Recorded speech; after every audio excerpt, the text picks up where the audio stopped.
وكم أهلكنا قبلهم من قرن هم أشد منهم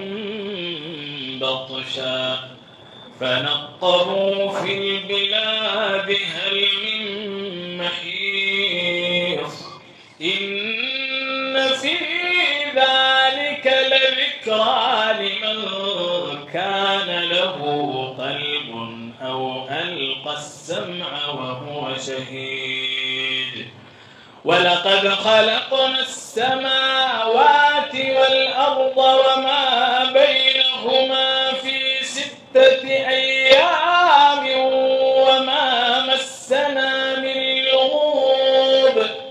فاصبر على ما يقولون وسبح بحمد ربك قبل طلوع الشمس وقبل الغروب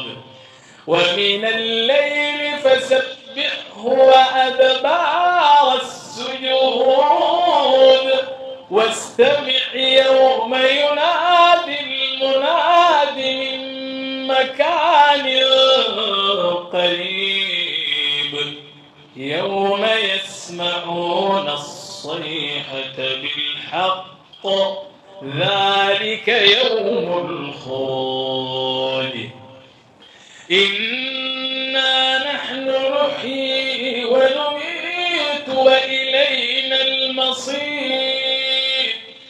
يوم تشقق الأرض عنهم سراعا ذلك حشر علينا يسير نحن أعلم بما يقولون وما أنت عليهم بجبار فذكر بالقرآن من يخاف وعيد